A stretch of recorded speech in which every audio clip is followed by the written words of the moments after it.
On a tous en tête celui qui nous rend heureux, celui qui fait battre notre cœur, qui nous permet d'avancer et qui est toujours là quand on a besoin. Je vous parle bien sûr de notre cerveau. Et ce qui me fascine le plus, c'est son intelligence. Vous êtes-vous déjà demandé comment les milliards de neurones qui le composent produisent de telles capacités simplement en s'échangeant des messages électriques? Eh bien moi, c'est la question que je me pose tous les jours. Enfin, chaque chose en son temps. Dans ma thèse, je m'intéresse d'abord à l'échelle d'un neurone individuel. Le neurone possède ce que l'on appelle des dendrites. C'est un peu ce qui lui donne sa personnalité. Ce sont des prolongements très ramifiés sur lesquels viennent se connecter d'autres neurones pour lui envoyer des messages. Ces messages vont alors se propager en direction du soma. Le soma, c'est en quelque sorte le cerveau du neurone. Il va combiner tous les messages reçus par les dendrites et, en fonction du résultat, décider d'un message à transmettre au neurone voisin. Le point important dans cette histoire, c'est que lors de la propagation dans les dendrites, les messages sont atténués. Et ils mettent un certain temps pour arriver au soma. En fait, c'est un peu comme la propagation du son. Plus il vient de loin, moins on l'entend fort, et plus on l'entend avec du retard. Prenez par exemple deux personnes, l'une proche de vous et l'autre très éloignée. Ces deux personnes veulent vous faire passer un même message à transmettre à vos voisins. Pour que ça soit le plus efficace, il va falloir que vous les entendiez exactement en même temps.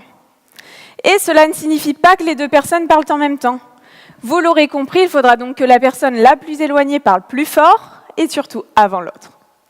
Dans le cas du neurone, ce ne sont pas deux, mais des milliers d'autres qui peuvent lui envoyer des messages. La communication s'avère alors beaucoup plus complexe. Et pourtant, dans notre cerveau, ça ne semble pas poser de problème.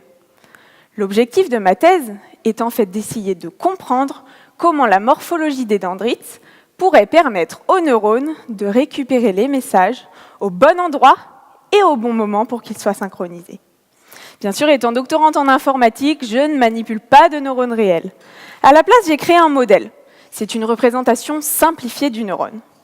Pour ce faire, j'ai défini tout un tas de formules et d'équations mathématiques qui me permettent de modéliser, c'est-à-dire de décrire la structure du neurone et sa fonction. Comment il reçoit les messages, comment ceux-ci se propagent dans les dendrites, et ainsi de suite.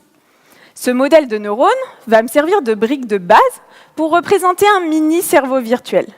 Et grâce à des techniques de simulation informatique, je vais pouvoir observer le comportement de chaque neurone au cours du temps. Ainsi, en faisant varier la morphologie de leurs dendrites, j'espère pouvoir évaluer l'impact que cela a sur le fonctionnement. En bref, dans ma thèse, c'est en alliant biologie, mathématiques et informatique que j'espère apprendre à mieux connaître celui que j'ai tous les jours dans la tête. Merci.